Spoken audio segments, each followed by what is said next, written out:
સુરેન્દ્રનગરના દીક્ષર ગામે વિકાસ નહીં દાદાગીરીના ટાવરો ખોડાયા છે।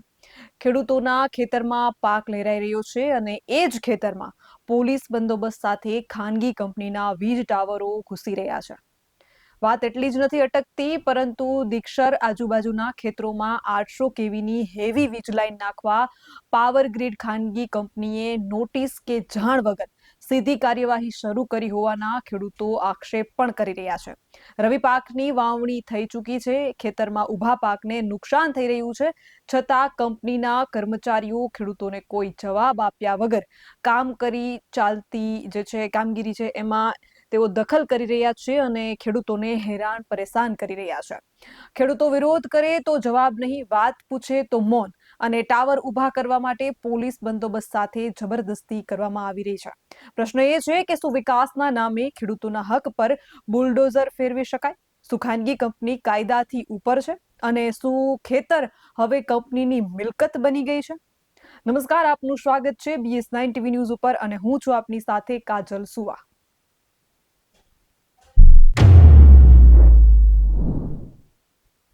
સવાલો ઘણા છે। આ તે ખાનગી કંપનીઓની કેવી દાદાગીરી? નોટિસ વગર કામગીરી કઈ રીતે? પાક નુકસાનની જવાબદારી કોણ લેશે? પોલીસ બંદોબસ્ત કેમ જરૂર પડ્યો? ખેડૂતની સંમતિ વિના ખાનગી કંપનીને કોણે છૂટ આપી છે? ખેડૂતના અનેક સવાલો છે, અનેક સવાલો। અને વીજલાઈનને લઈને ખાસ આ વિષય ઉપર ચર્ચા કરવા આજે આપણી સાથે Ratansinh Dodiya BS9 TV news સાથે જોડાયા છે। રતનભાઈ, BS9 ટીવી ન્યૂઝ ઉપર આપનું ખૂબ ખૂબ સ્વાગત છે। આભાર બેન। જી, આજે સુરેન્દ્રનગર જિલ્લામાં જે ઘટના બની ત્યારે તમે ત્યાં સ્થળ ઉપર હાજર હતા, શું હતી એ સમગ્ર ઘટના? બેન, જે આ પાવર ગ્રીડ કંપની એની જે તાનાશાહી કરે છે એનું એક તમને જાગતું ઉદાહરણ આપું કે સૌથી પહેલી જ વખત કે ઈ કંપનીએ જ્યારે CERC એટલે સેન્ટ્રલ ઇલેક્ટ્રિસિટી રેગ્યુલેટર કમિશન એમાંથી એને જે લાઈન ધારો કે ખાવડાથી સુરત લઈ જવી તો સુરતનું લાયસન્સ લેવાનું હોય, કે અમદાવાદથી રાજકોટ લઈ જવી એનું લાયસન્સ લેવાનું હોય, તો લાયસન્સ લેવા માટે એને જન સુનવાઈ કરવી પડે, તો ક્યાંય જન સુનવાઈ કરવામાં આવી નથી, કોઈ ખેડૂતને જાણ કરવામાં આવતી નથી। ત્યારે એ કંપનીઓ ઇંગ્લિશના ન્યૂઝપેપરમાં આપે। બેન, કયો ખેડૂત ન્યૂઝપેપર વાંચે છે? કા દૈનિક ભાસ્કર અમદાવાદમાં એડિશનમાં આપે, અમદાવાદના ગુજરાતના કયા ગામડામાં ન્યૂઝપેપર આવે તેની ડિટેલ કઢવી જુઓ। તો એવી રીતે એમને ખબર છે કે જો કોઈ જગ્યાએ તમે ના કાયદેસર જન સુનવાઈ કરવા જશો તો તમારી સામે વાંધા આવે તો લાયસન્સ લેવામાં એમને વિક્ષેપ પડે। એટલે કાયદાને કોરાડે મૂકી આજે સંવિધાન જેવું નામ રહેવા દીધું નથી આ કંપની વાળાએ, કે ભારતીય સંવિધાનમાં પોતાનો હક મેળવવા માટે જે હક આપ્યા છે બંધારણીય, તો હક આપણો આપ્યો છે કે ભાઈ તમારે લાયસન્સ લેવું હોય તો ખેડૂતોને જાણ કરવી અને ખેડૂતોનું સંમતિ લેવી પડે, અથવા વાંધા જાણવા, તો વાંધા મળે તો એ કંપનીને લાયસન્સ ન મળે વાંધા સાંભળ્યા પહેલા, તો કંપની વાળા સીધી એડિશનમાં આપીને કહી દે કે કોઈ વાંધો આવ્યો નથી આ લાઈનમાં, એટલે એમ કરીને લાયસન્સ મેળવી લે। પછી જયારે એમનું સર્વે થાય, તમને ખબર ન હોય, તમે પૂછો કે શેનું સર્વે થાય, એટલે એમ કે ગવર્મેન્ટની CNG ની લાઈન નીકળે, ગેસની લાઈન નીકળે, વાયરની લાઈન છે, સાદા થાંભલા છે, આ તમને દાખલા દઉં, મેં ઘણા બધાને પૂછેલું। પછી અત્યારે જયારે લોંગિટ્યુડ લેટિટ્યુડ પ્રમાણે ગ્રીડના નિશાન કરવા આવે ત્યારે તેમ પૂછો તો એવું મારા જ ગામમાં આવ્યા હતા પૂછવા, એટલે મેં પૂછ્યું, મેં શું ક્યાંથી આવો, કે અમે નાની લાઈન નીકળે છે। મેં કઈ નાની? 800 કેવી ની લાઈન છે, ની નાની લાઈન મને કીધું। મેં એનું ID પ્રૂફ મેં આઈડેન્ટિટી માંગ્યું, એટલે આઈડેન્ટિટી મને આપ્યું, હવે એ બહારની કંપની છે। હવે આ બધાય જે ખોટું બોલી અને ખોટું કરી અને ખેડૂતોને ભ્રમાવે, અને પછી આ તમને દીક્ષર ગામની તેમ વાત કરી, એમાં તમને કરું કે દીક્ષર ગામે એક પણ ખેડૂતને નોટિસ આપી નહોતી। નોટિસ આપ્યા વગર સીધા કામ કરવાની પેરવીમાં જ આવ્યા હતા। એટલે અને એ બાબતમાં મેં 19 ડિસેમ્બર 2025 ના દિવસે મેં કલેક્ટર અને પાવર ગ્રીડ કંપનીને એક નોટિસ આપી હતી કે અમને 100% માહિતી આપો કે એના કારણે અમે ખેડૂતોને યોગ્ય વળતર મેળવવા માટે શું કરવું શું ન કરવું એની માટે અમે કરીએ છીએ. તો ત્યારે બેન મને એનો પ્રત્યુત્તર 1 જાન્યુઆરી 2026 ના દિવસે સુરેન્દ્રનગર જિલ્લા કલેક્ટરે મને લેખિતમાં જવાબ આપી દીધો કે અમે તમારો લેટર પાવર ગ્રીડ કંપનીને ફોરવર્ડ કરેલ છે અને પાવર ગ્રીડ કંપનીને લેખિત આપી અને મને નકલ રવાના કરી દીધી કે તમામ માહિતી તમને પાવર ગ્રીડ કંપની આપી દે. એટલે મેં કઈ વાંધો નહીં. પછી મેં કીધું પાવર ગ્રીડ ને અમારે ગોતવી ગયા, એટલે અહીંયાથી મને એમનો મોબાઈલ નંબર આપ્યો. એટલે મોબાઈલ નંબર આપ્યો એટલે બાલમુકુંદ સોલંકી કરીને નામ હતું, મને નામ ને નંબર આપ્યો. એટલે મેં એને વાત કરી. મને કે કઈ વાંધો નહીં, હું ઉપર કંપનીમાં વાત કરી લઈશ અને આપીશ. મેં કઈ વાંધો નહીં. મેં કીધું તમારી લાઈનો ક્યાં ક્યાં આવે તો કે ઈ કે તમને કહેવાનો વિષય નથી. મેં કઈ વાંધો નહીં સાહેબ. તો મેં કીધું હું એજ એ ખેડૂત તરીકે ન માની શકું. મને કે તમારા ખેતરમાં આવે એવી સાબિતી શું? મેં કીધું સાબિતી હું તમને આવશે તેદી કહીશ, પણ હું એજ ખેડૂત પ્રતિનિધિ તરીકે તમારી પાસે માહિતી માંગી. હું ખેડૂત માટે લડું. તો મને માહિતી આપવામાં ન આવી. પછી 2 દિવસ પહેલા મેં એને ફોન કર્યો. મેં કીધું શું તમારે મંજૂરી આવી જાય? તો કે ના, તમને માહિતી આપવામાં નહીં આવે, ખેડૂતોને ડાયરેક્ટ આપશું. મેં કઈ વાંધો નહીં, જ્યાં ખેડૂતને કામ ચાલુ છે અહીંયા હું આવીશ. ત્યારે આ દીક્ષરમાં ગયા અને દીક્ષરમાં ગયા એટલે આવ્યા એટલે હું ત્યાં પહોંચ્યો એટલે મેં એને સવાલ કર્યો. મેં કીધું સાહેબ તમે કાગળ ખેડૂતને દેવાનું કહેતા હતા, હું ખેડૂતને દઈને પછી જ આપણે આગળ વાત કરી. કાગળ તમે દેજો ખેડૂતને. તો કે એમ ન આપી. ન આપી શકો તો તમે લાભાર્થી છો, અમે ખેડૂત પીડિત છીએ. બેન મારી મિલકત તમને કોઈક વ્યક્તિ ઓર્ડર કરે કે કોઈ સરકાર ઓર્ડર કરે, કલેક્ટર ઓર્ડર કરે, રતનસિંહ ડોડિયાનું ખેતર તમને દીધું કાજલબેન ને, તો કાજલબેન તમારે મને દસ્તાવેજ તો દેખાડવો પડે ને કે મને આ દસ્તાવેજ થી આપ્યું, હું તમને આ વળતર આપીશ. તો કે આ જમીન સરકારી છે. મેં કીધું સરકારી છે તો તમારી કંપની ક્યાં સરકારી છે? એટલે ખેડૂતોને ભ્રમિત કરવા માટે અને પ્રેશરાઇઝ કરવા માટે. હજી તો તમને કહી દઉં બેન, હજી શરૂઆત છે. હજી લુખાને લઈને આવશે. આ કંપનીઓ હારી નહીં માનવાની, હજી કેટલાય લુખાને લઈને આવશે, પણ કોઈ ખેડૂત લુખાથી ડરતો નથી. પછી અમે માંગ્યો એટલે માહિતી ન આપી એટલે કીધું તો કઈ વાંધો નહીં, માહિતી લઈને આવજો. તો તરત સીધો ધમકી આપીને બોલ્યો, અને વિડીયો તમે જોઈ શકો, તમને નોટિસ આપીને પછી હું જોઈ લઈશ. કઈ વાંધો નહીં, જોઈ લીજે કીધું. પછી કીધું તને વળતર કોણ નક્કી કરે? તો વળતરમાં કે કલેક્ટર નક્કી કરે. તો કલેક્ટર નક્કી કરે એટલે કલેક્ટર અહીંયા અધ્યક્ષતામાં ખેડૂત કોણ હતું? તો કે કોઈ નહીં. તો એ શું ભાજપના સરકારના જે પપેટ બેહાર્યા જ્યાં કિસાન સંઘ વાળા જેવા, એ વ્યક્તિ જ્યાં નગર નિયોજનમાં બેહ્યા, તમે કાઈ કુઈડી ભાંગી નાખો, જોઈ લીધો. હવે તમને કહી દઉં મારા ગામની બજાર કિંમત શું છે તમને તો નથી જ ખબર ને. તો જે બજાર કિંમત જે વ્યક્તિ જે ગામનો પ્રતિનિધિ હોય એને બોલાવવો પડે, તો તમને ખબર પડે કે આ ગામની બજાર કિંમત આ છે. એનો એક વેલ્યુઅર બોલાવવો પડે, તો વેલ્યુઅર નથી બોલાવતા, સીધા જ મન ફાવે એવા ઓર્ડર કરી નાખવાના બેન. જી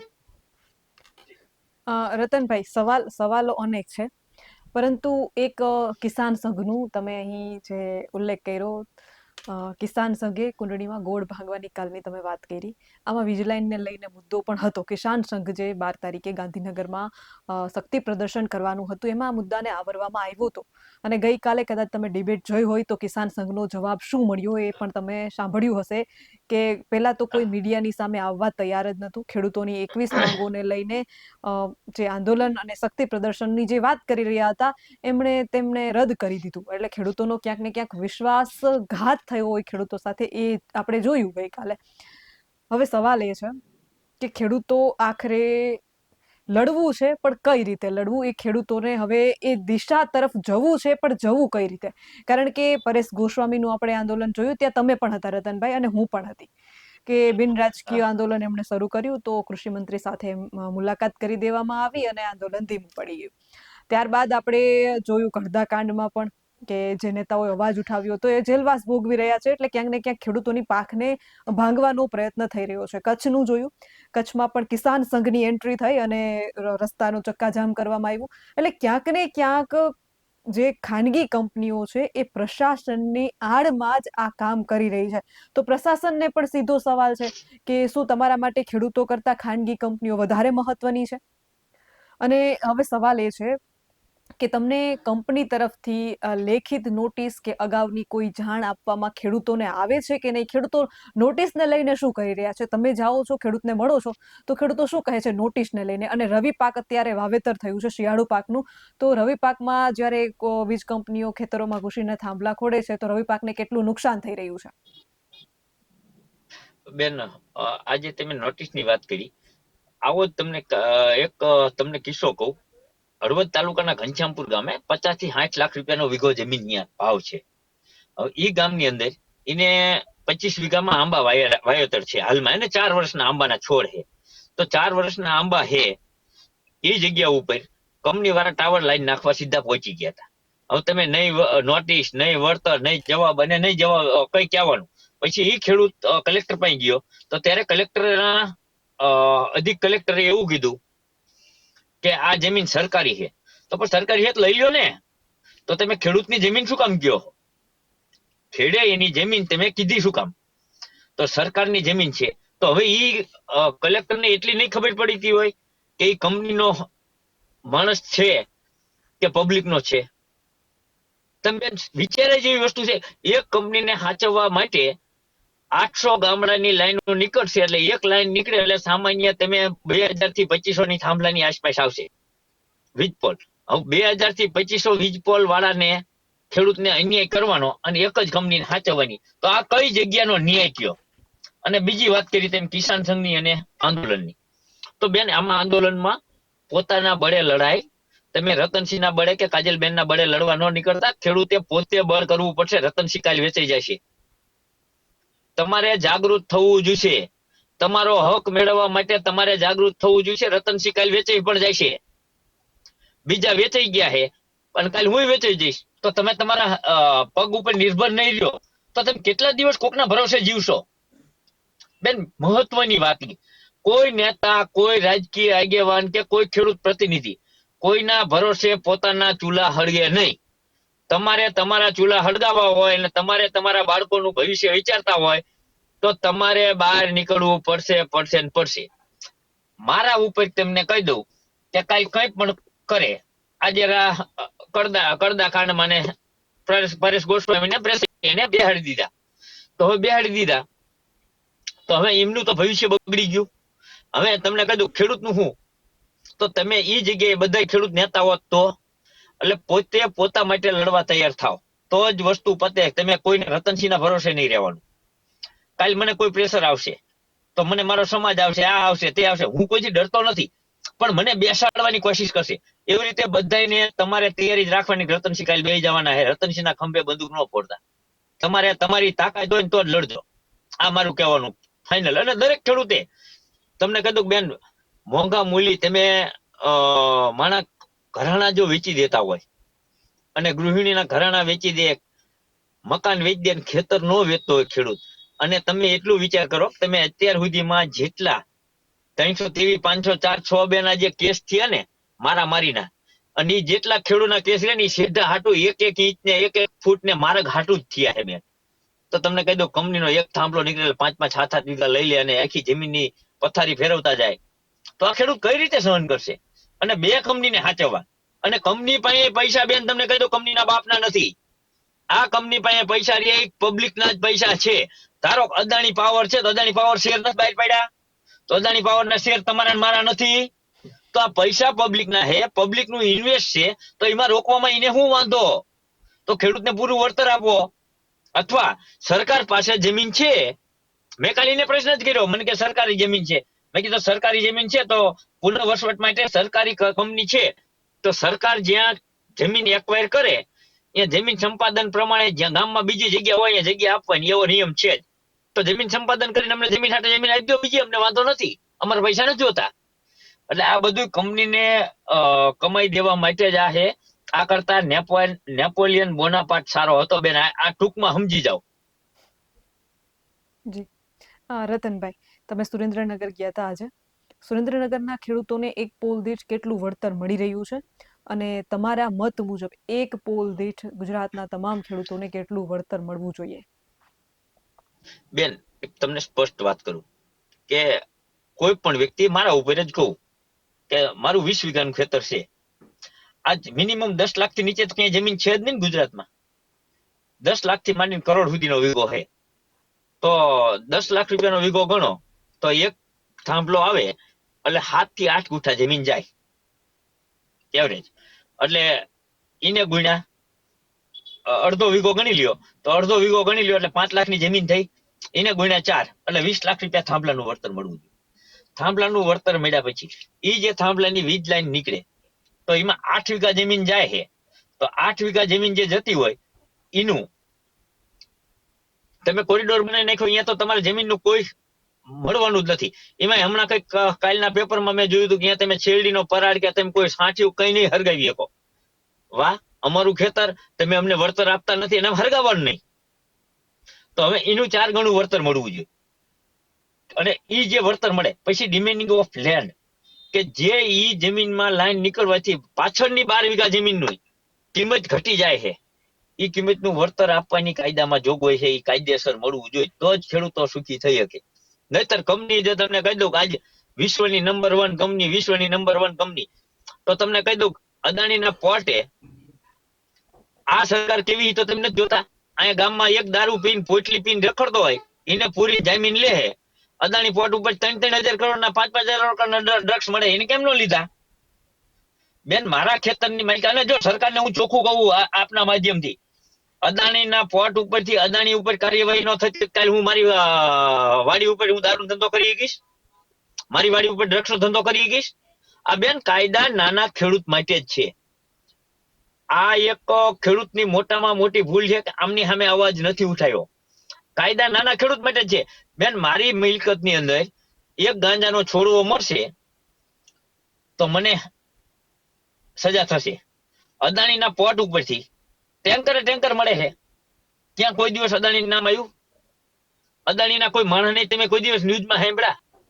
અને તમે આ અત્યારે ગોદી મીડિયા તમે જુઓ, એક મીડિયા એક ઝીણકો કેવો મુદ્દો હોય પ્રેમ લગ્નનો કે સામાન્ય, તો ઘરે ઘરે પ્રેમ લગ્ન થાય છે તો એમાં મીડિયા ચોટી પડશે. આ ખેડૂતની મામૂલી જમીન, છોકરાનો રોટલો છીનવાઈ જાય છે, છોકરાને ટિફિન લઈને જવું પડશે, અહીંયા મીડિયા કેમ નથી બોલતું બેન? અહીંયા શું અદાણી કાકા ને અંબાણી કાકા છે એટલે? પણ મીડિયાને એટલી નથી ખબર કે જ્યાં ખેડૂત નહીં રહે ને તો દુનિયામાં કઈ જ નહીં રહે. સરદાર વલ્લભભાઈ પટેલે કીધું હતું ખેડૂતનું ઝૂંપડું નહીં રહે તો તમારા બંગલા નહીં રહે. એ સૂત્ર સાચું છે બેન. ખેડૂત ખેતી કરતો બંધ કરી દે, આ તો ખેડૂતમાં સંગઠિતતા નહીં. ખેડૂત કાલે હવારે બહુ દબાવશો એટલે સંગઠિત થઈ અને અનાજ વાવવાનું બંધ કરશે. તમે શું કરશો? તમે બેન આ ચીમકી નહીં, ખુલ્લીને કહું કે તમે જ્યાં સુધી સ્પ્રિંગને દબાવાય ત્યાં સુધી દબવો. વધારે દબવો ને એટલે ઉછળે ને ઉછળે એટલે ડબલ તાકાત થી 5 ફૂટ ને 10 ફૂટે ઉલડે. રતનભાઈ, કિસાન સંઘે તો આંદોલન રદ કરી દીધું છે. ખેડૂતને ઉમ્મીદ હતી કે 12 તારીખે જે કિસાન સંઘ આંદોલન કરવાનું છે એનાથી કંઈક તો નિર્ણય આવશે.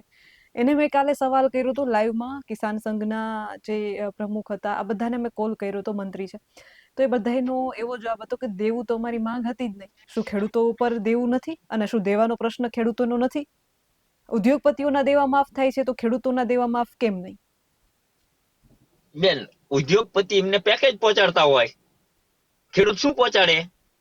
ઉદ્યોગપતિના ખેડૂતના નામે એમને ખાલી ચરવાનું જ છે. કિસાન સંઘને ખુલ્લો આક્ષેપ. જો બેન સાચા જ હોય તો તમારે મોટા ઉપાડે કોઈ ખેડૂત તમને કહેવા નહોતા આવ્યો કે તમે અમારું આંદોલન કરો? કોઈ કહેવા તો નહોતું ગયું ને? તો તમે નેતા થવા માટે નીકળ્યા હતા. આના રીતે કુરડીમાં ગોળ ભાંગીને 2020માં આંદોલન સમેટી લીધું હતું બેન. અને ગુજરાતમાં આંદોલન બધા ચરમસીમાએ હતા. બધા આંદોલનની પથારી ફેરવામાં કિસાન સંઘ હતું.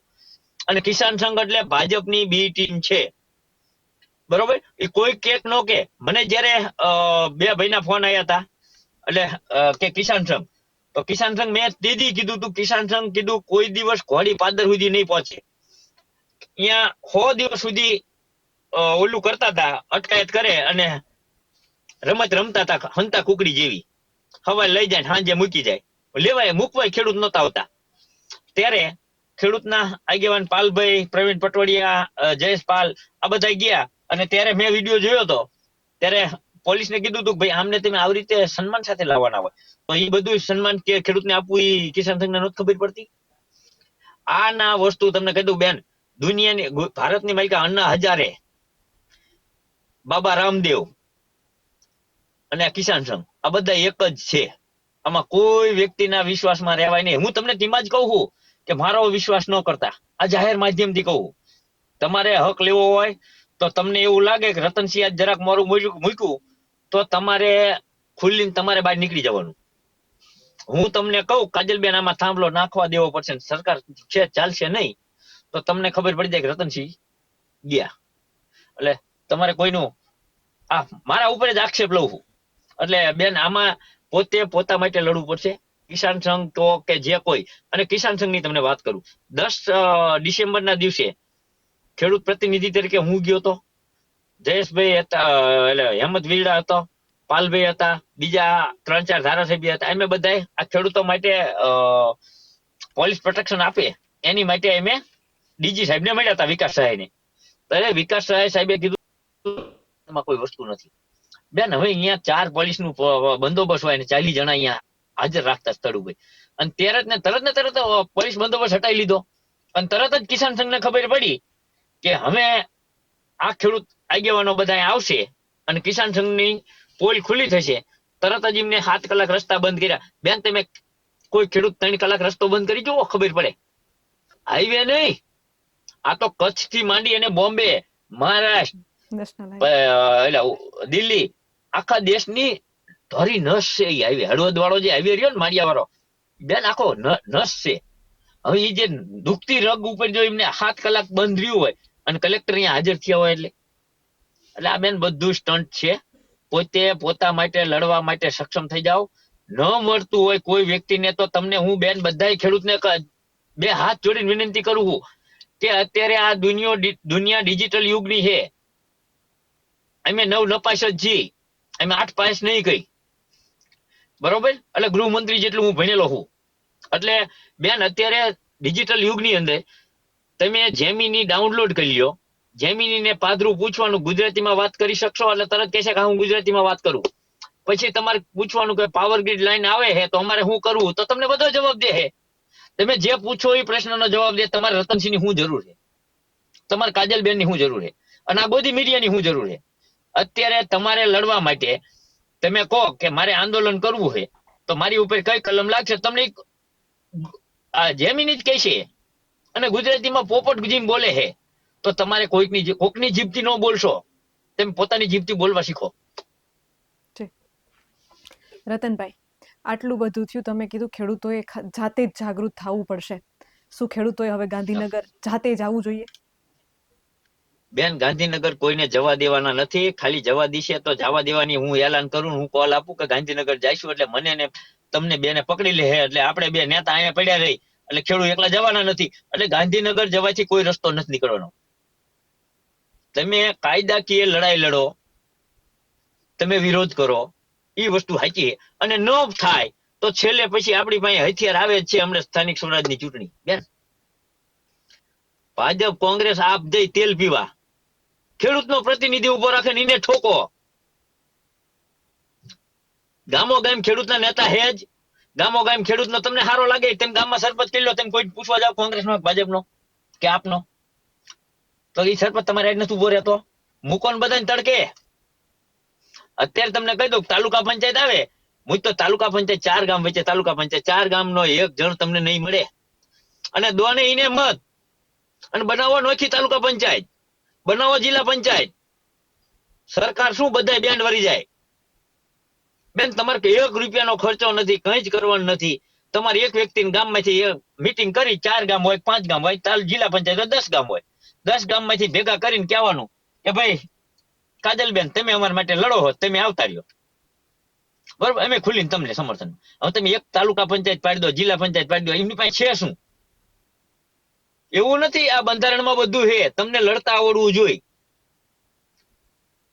તમે બેન તમને કહી દઉં, તમારી માટે હું લડું તો હું કોંગ્રેસમાં હોય, હું લડું તો ભાજપમાં હોય, કોઈ પક્ષના બોલે લડું, કોઈ મત હાટું લડું, પણ તમે લડવા માંડો.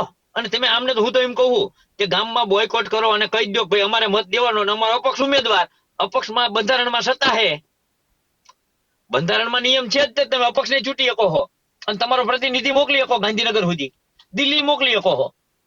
એવું નથી કઈ સંસદ સભ્ય ચૂંટવું હોય તો બેન આખો જિલ્લો ઉઠીને ચૂંટી શકશે. એટલે હવે તમને કહી દઉં કે તમારે મફતમાં થાય એવું આ હે, મને તો એવું હુજે. મને તમને કહી દઉં હું નેતા થઈશ એટલે કાં ભાજપમાં વહી જઈશ, કાં કોંગ્રેસમાં વહી જઈશ, અને ચૂંટણીની કાં વાત આપમાં કરી, વહી જઈશ. તમે ચૂંટણીની વાત કરી, હા પણ ઈવીએમ ઉપર એટલા જ આક્ષેપો છે, શું ચૂંટણીએ જીતી શકાશે? બેન, ચૂંટણીના ઈવીએમ ઉપર આક્ષેપ હોય કે ન હોય, તેમ ખુલ્લા સિક્કા મારો. તમને ખબર જ છે કે મારા ગામની માલિકા 445 મત છે, 445 કાજલબેન ને દીધા હે, ખબર જ છે. અને વિડીયો બોલો કે મેં રતનસિંહ જ મત દીધો હે, કાજલબેન ને દીધો હે. અરે તમને બોલવાના ઉપર કેને બંધારણ ઉપર અધિકાર નથી? એવું ઈવીએમ બીવીએમ કઈ છે નહીં બેન, આ બધું સ્ટન્ટ જ છે. અને ઈવીએમ ઉપર ખોટું હોય સાચું હોય, પણ તમે 70% મત તો નથી ફેરવી શકવાના ને. તમે 90% ઠપકારો, ખેડૂત દીકરા છો. ગ્રામ પંચાયત, તાલુકા પંચાયત, જિલ્લા પંચાયતમાં કોણ આવે બેન? ખેડૂતના દીકરા જ આવે. નગરપાલિકા ભલે નો આવે, આપડી મહાનગરપાલિકા નથી જોઈતી, ભલે એ લે ભાજપ ને કોંગ્રેસ ને આપ. રતનભાઈ ખૂબ સરસ વાત કરી કે હવે જાતે જ બધું કરવું પડશે. આના પ્રશ્ન માર્કેટિંગ યાર્ડનો પણ છે. મેં મોટા ભાગના રાજકોટની આજુબાજુના જે મોટા માર્કેટિંગ યાર્ડ છે ત્યાં 1 મહિના પહેલા મેં આ સવાલ ઉઠાવ્યો હતો કે માર્કેટિંગ યાર્ડોમાં શું કોઈ મહિલા કર્મચારીઓ છે? આપણે જાણીએ છીએ કે માર્કેટિંગ યાર્ડના કર્મચારીઓનો પગાર જે છે એ ખૂબ મસ્ત મોટો હોય. સરકારી અધિકારી ક્લાસ 3 કર્મચારીનો ન હોય એનાથી 3 ગણો વધારે પગાર હોય છે. તો માર્કેટિંગ યાર્ડમાં કોઈ બેન મહિલા પગાર કર્મચારી કેમ નહીં? મેં માર્કેટિંગ પગાર યાર્ડના ભૂલી જાઓ. મેં એટલા માટે જ મેં સવાલ કર્યો કે ખેડૂતના દીકરા દીકરીઓને માર્કેટિંગ યાર્ડમાં નોકરી મળવી જોઈએ. આને લઈને શું કહેશો? બેન, આ જાહેર માધ્યમથી કહું, માર્કેટિંગ યાર્ડની ચૂંટણી રહી ને, એ લડવાનું મન કોઈ એમ કે ને તો હું તરત એમ કહું મારી 20 વીઘા જમીન વેચ દઉં, પણ હું ચૂંટણી લડીશ. જીતે તો બેન. મલાઈમાં સૌથી વધારે મલાઈ કહો તો સહકારી ક્ષેત્ર ની માર્કેટિંગ યાર્ડ. કોઈ મને કાલે આવીને પક્ષમાંથી એમ કે બીજેપી વાળા કે ચૂંટણીનો તમામ ખર્ચ મારો અને રતનસિંહ ડોડિયાને એમએલએ બનાવવાનો, એક બાજુ કોંગ્રેસ એમ કે જીતાડવાની જવાબદારી અમારી ને એમએલએ નો ખર્ચો અમારો, અને કોઈ મને એમ કે માર્કેટિંગ યાર્ડ નો તમે આવીને એમ કોણ કે રતનસિંહ તમે માર્કેટિંગ યાર્ડ ના ચેરમેન બની જાઓ, ખર્ચો તમારો, તો હું ખુલ્લી એમ કહું કે માર્કેટિંગ યાર્ડ નો ચેરમેન હું બનીશ, જો ન તમને કોઈ ભ્રષ્ટાચારમાં પકડી શકે. હાવ છુપો ભ્રષ્ટાચાર બેન. રોજનો હળવદ યાર્ડમાં 30 થી 35 લાખ નો ચોરી થાય છે જીએસટી ની, અને બધાને ખબર છે. એકય મળદનો દીકરો બોલતો નથી. ખુલ્લી મારી પાસે પુરાવા છે. રતનસિંહ ડોડિયા કોઈ દિવસ જીરું લઈને ગયા નથી યાર્ડમાં, મારા નામના બિલ બનેલા છે, મારી પાસે પુરાવા. એટલે બેન, જે ઓળખીતા હોય, મારા સંબંધી હોય, એટલે ખબર પડી કે રતનસિંહ ખાટલા ખાતેદાર છે, 50 વીઘા જમીન છે, બનાવો બિલ. પછી મેં કીધું એટલે મારે બિલ જોતું હતું. કીધું મને કે તમારા બિલ પડ્યા મારી પાસે. મેં કીધું લાય તો, મારા જીરું હતું બેન. મેં તો હજી મારે કપા નાખવાનો હતો ને મેં બિલ માંગ્યા હતા. મેં કીધું બિલ માં ગામડે કીધું ગાડી જોખવા મૂકજે, મારે બિલ પાકા જોઈ, મારે યારમાં લઈને ધક્કો ખાવો. તો મને કે તમારે બિલ જીરાના પડ્યા, કે ખપાની જરૂર શું છે? મેં કીધું લાવો, અમે બિલ લઈ લીધા. અને આજ હું એને જ કહું તું ખોટો. બેન, કોઈ વ્યક્તિ સહકારી ક્ષેત્ર સૌથી ખરાબમાં ખરાબ સહકારી ક્ષેત્ર છે. સહકારી ક્ષેત્ર ઉપર જ્યાં સુધી મહિલા, ખેડૂત અને ખેડૂતના દીકરા નહીં આવે ને ત્યાં સુધી સહકારી ક્ષેત્રમાં ખેડૂતને કોઈ દિવસ ફાવવા નહીં દે. અને આ તો તમને કહી દઉં, હળદરમાં તમે કડદાકાંડ જોવો તો કડદાકાંડ ની તમે વાત કરતા હતા, પણ કડદાકાંડ એટલે સામાન્ય વસ્તુ છે બેન. પણ એમાં જે 5% જીએસટી ની ચોરી, 70% કાચો માલ વેચાય, એ તો કોઈ જોતું જ નથી. એ મુદ્દા ઉપર કોઈ ખેડૂતને ખબર નથી, અને કોઈ નેતા બોલતા નથી. નેતા બોલે ખબર છે કે ભાઈ સામે કાલ ચૂંટણી લડવાની છે, એટલે બધા હો રોટલા શેકે બેન. માર્કેટિંગ યાર્ડમાં કદાચ મહિલા કર્મચારીઓ હોય તો મને લાગે છે કે 50% ભ્રષ્ટાચારને ત્યાં જ ડામી શકાય, કારણ કે પુરુષોની સરખામણીએ મહિલાઓ ભ્રષ્ટાચારમાં ઓછા હોય છે. અને મેઇન વસ્તુ એ છે, સહકારી ક્ષેત્રની વાત થઈ છે, દૂધની ડેરીઓ છે અને માર્કેટિંગ યાર્ડ, જે ખેડૂતો માટે અત્યારે ભ્રષ્ટાચારનું સૌથી મોટું એપી સેન્ટર હોય, કે જ્યાં ખેડૂતોનું સૌથી વધારે શોષણ થતું હોય, તો એ છે માર્કેટિંગ યાર્ડ. તો માર્કેટિંગ યાર્ડમાં દૂધની ખેડૂતના ડેરી પણ દીકરા દીકરીઓને નોકરી કેમ નહીં? આ મારો સીધો સવાલ છે. કહેતા હોય કે પોતાના ને પોતાનું થોડુંક વધારે પેટમાં બરે, એટલે કદાચ ખેડૂતના દીકરા દીકરીઓ માર્કેટિંગ યાર્ડમાં હશે તો મને એવું લાગે છે કે 100% તો નહીં, પરંતુ 60 થી 70% ભ્રષ્ટાચાર તો ડામી શકાશે ને. એમને ખબર છે કે ખેડૂતના દીકરા દીકરી હોય, એને ખ્યાલ હોય કે ભાઈ મારા માતા પિતા કઈ રીતના ખેતરમાં રાત દિવસ મહેનત કરે છે, કઈ રીતના જણસી મગફળી પાકે છે તો અહીંયા ભ્રષ્ટાચાર ના કરવો જોઈએ. એટલા માટે કહું છું કે ખેડૂતના દીકરા દીકરીઓ હોય તો કદાચ ભ્રષ્ટાચારને માર્કેટિંગ યાર્ડમાંથી ડામી શકાય. ખેડૂતો દરેક ગામડે અવાજ ઉઠાવવાની જરૂર છે. છેલ્લો સવાલ રતનભાઈ, સુરેન્દ્રનગરમાં જે થયું અને એ પછી હવે માત્ર મુદ્દો તો સુરેન્દ્રનગર પૂરતો છે જ નહીં, પરંતુ સુરેન્દ્રનગરની આજની ઘટના હતી એટલે એના વિશે થોડોક વધારે ભાર આપ્યો છે. ગુજરાતના તમામ ગામડાના ખેડૂતોમાં હવે ક્યાંક ને ક્યાંક વીજ લાઈનને લઈને ફફડાટ જોવા મળી રહ્યો છે. એક જાગૃત ખેડૂતો જે અવાજ ઉઠાવવા માંગે છે, ખરેખર એમને વીજ લાઈન મુદ્દે અવાજ ઉઠાવવો હોય તો કાયદાકીય રીતે લડત આપવી હોય તો કઈ રીતે આપવી? બેન, ન્યાયતંત્ર છે, ન્યાય માંગવા માટે જાઓ, તમને ન્યાય મળશે. ન્યાય માટે માંગવા માટે કોઈ વ્યક્તિ એમ કે એક વકીલને પૂછવા જાય છો એટલે એક ના પાડશે, એનું કારણ છે કે કોઈ સંસ્થા જોડાયેલો હોય છે. 5 ને પૂછો, 5 માંથી એકાદો તૈયાર થાય છે. બેન, તમને તમારો હક માંગવાનો અધિકાર છે અને વળતર, યોગ્ય વળતર માંગવા માટે બધાને અધિકાર છે. અને જે આમાં તમે વાત કરી, સરકાર પાસે વીજ કંપનીઓ એમની એટલી જ બધી વાલી હોય તો ગામ પંચાયત પાસે ખરાબા પડ્યા જ છે. જેટલી જમીન કપાય એટલા ખરાબા આપવા માંડો. તમારે મુઈ તો ગૌચર નહીં દેવાનું, 1% એમાં હું પાછો ફૂલ વિરોધી હું, ખેડૂતને નહીં દેવાનું. પણ ખરાબાની જમીન હે, ડૂબની જમીનો હે, દેવા માંડો ખેડૂતને. આલો તમને પુનર્વસવાટ માટે પરત, તો ખેડૂત અને ખેતી ટકશે. બેન, નહીતર તમને કહી દઉં ઉદ્યોગપતિ અને સહકારી ક્ષેત્રને જ મજા હે. બેન, તમને જાહેરમાં કહી દઉં કે અત્યારે ઉદ્યોગપતિઓની લોનો માફ થાય છે ને. હું ડીઆરટી માં ગયો તો બેન, ડીઆરટી ટ્રિબ્યુનલ કોર્ટમાં 1000 કરોડની લોન 200 કરોડમાં સેટલમેન્ટ થાય. અને કાલ કિસાન સંઘના પપેટ કહેતા હતા કે ખેડૂતને દેણું નથી. બેન, હું ઉદ્યોગનો માલિક છું, મેં કારખાનું કર્યું હતું, બરોબર? તો મેં જોયા હે કારખાના માગ્યા 25% 30% સેટિંગ થાય, બોલો. એટલે બેન, ક્યાંય કઈ છે ને ખોટા બિલ બને, ફેક્ટરીના ડબલ ભાવના બિલ બને, અડધો માલ હોય અને ઊંચા ભાવ બિલ બનાવી અને 50% 30% સબસિડી લઈ લે. ઉદ્યોગપતિને જલસા હે બેન. કાં ખેડૂત ખેતી કરવાની બંધ કરો અને શેરસ કઈ ન આવડે ચંપલ બનાવવાનું ચાલુ કરો, ખીલી બનાવવાનું ચાલુ કરો, આમને બંધ કરો અને રરીને દેવાનું જ બંધ જ કરો. આ દીકરા થઈને દો ને ત્યાં સુધી બાપ થઈને દો. આ સરકારની માલિકા. તમે દીકરા થઈને જે રરીને અનાજ ને બધું પેદા કરીને દો ને એટલે જ તમને દબાવે. બેન, તમને કીધું આમને થઈને બાપ થઈને રો ને અને કા ગળામાં હાથ નાખીને કાઢતા તમને આવડે તો, નહીતર આની સામે તમે કોઈ દી જીતવાના નથી. મેં તમને જાહેરમાં કીધું કે એક જ ચૂંટણી આવે છે 2 મહિના 4 મહિના પછી, એક વખત પાડી દો. અમારી વાત નહીં, તમારો નેતા નહીં, અને અપક્ષ જ દો, કોઈ પક્ષ નહીં. પક્ષને વિશ્વાસ કરશો તો ફૂટશે ને, વેચાશે ને. અને ચોખ્ખું કહેવાનું, ગામને તાલુકા પંચાયતમાં ધારો તમને જ રાખ્યા એટલે કહેવાનું, ગામ મીટિંગ કરીને કે કાજલબેન ને આજથી તાલુકા પ્રમુખની તાલુકા પંચાયતની સીટ લડાવી છે. અને કાજલબેન શરત જ કરવાની, કાજલબેન સુવા જે દિવસે કોઈ ભેગા પડી ગયા તેથી ગામની નાઈટ બારા, ગામ બારા, ગામના અમારે તમારે કોઈ વ્યવહાર જ નહીં. તો શું કામ વેચાય? એટલે બેન, કંઈક થોડુંક તમારે ગામનું બંધારણ કરો અને નજીક બંધારણ કરશો તો જ તમને પછી. તેમ કોઈ ગાંધીનગર બંધારણ કરવા નથી કોને. તેમ મને ધારાસભ્ય બનાવી દીધો, હું વેચાઈ જઉં, મારી હારે ના ફરવાના. તેમ ખાલી મત દો ને એટલા દિવસ મારી હારે આવવાના. હું તમારી પગે લાગવા મત દો ત્યાં સુધી જ આવવાનો હું. મત લઈ લેતા પછી કાજલબેન ક્યાં હે કઈ જરૂર નથી. અને અત્યાર સુધી તમને 182 કોઈ તમને બોલાવે હે? આ પાવર ગ્રીડ માં બાબતમાં કયો 182 માં નીકળ્યો ભાઈ? બધા પક્ષના હે.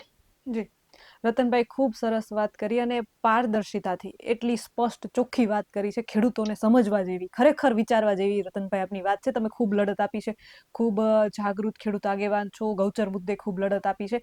BS9 TV ન્યૂઝ સાથે જોડાવા બદલ આપનો ખૂબ ખૂબ આભાર. અને ખાસ આ જ રીતે વીજલાઈન મુદ્દે જે રીતે ખેડૂતોની સાથે ઊભા છો એવી રીતે લડત આપતા રહો. વાત ખાસ એ છે કે ખેડૂતો અવાજ ઉઠાવી રહ્યા છે, કહી રહ્યા છે કે અમારી પોતાની માલિકીની જમીનમાં ઘૂસણખોરી કરી અમારો શિયાળો પાક ઉભો છે એમાં થાંભલા ખોડી રહ્યા છે. આ તંત્ર ક્યાં સૂતું છે? શું તંત્રને આ બધું પોસાય છે? એનો મતલબ તો અર્થ તો એ જ થયો ને કે તંત્રને આ બધું પોસાય છે. દારૂની એક બોટલ મળે તો આપણે આખું ગામ શહેર માથે લઈ લઈએ છીએ. તો આટલા મસ્ત મોટા વીજળીના થાંભલા નીકળી રહ્યા છે, શું તમને નથી દેખાતા? શું ખેડૂતની એ પોકાર, ખેડૂતનો એ અવાજ તમારા સુધી નથી પહોંચતો? અને ખેડૂત ગાંધીનગર આવે છે તો શા માટે એને રોકી દેવામાં આવે છે? એવી તે આ તંત્રને, કિસાન સંઘને, બધાને આવી શું ચોરી છે કે ખેડૂતને ગાંધીનગર સુધી પહોંચવા દેવામાં જ નથી આવતું? અનેક સવાલો છે, પરંતુ ગુજરાતની એક કહેવત છે ને કે જેની થાળી તેનું જ જમણ. પણ દિગસરના ખેતરોમાં આજે જમીન ખેડૂતની છે અને જમણ જે છે તે ખાનગી કંપનીનું છે. પોલીસ બંદોબસ્તમાં ઊભા થતા વીજ ટાવરો એક પ્રશ્ન છોડીને જાય છે કે આ વિકાસ છે કે પછી દાદાગીરી છે? જો આજ રોજ ખેડૂત પોતાના ખેતરમાં પરાયો બનશે તો આવતીકાલે વિકાસ પણ ખેડૂત વિના ખોખલો સાબિત થઈ જશે. સવાલ જીવંત છે, સરકાર ખેડૂતોની સાથે કે પછી વીજ કંપનીઓની છત્રછાયામાં છે? આવા જ વધુ અહેવાલ સાથે મળતા રહીશું. તમે અમારી YouTube ચેનલને સબસ્ક્રાઇબ કરવાનું અને અમને Facebook અને Instagram પર ફોલો કરવાનું ચૂકશો નહીં. બાકી અવનવી અપડેટ મેળવવા માટે આપ જોતા રહો BS9 TV ન્યૂઝ. જય જવાન, જય કિસાન.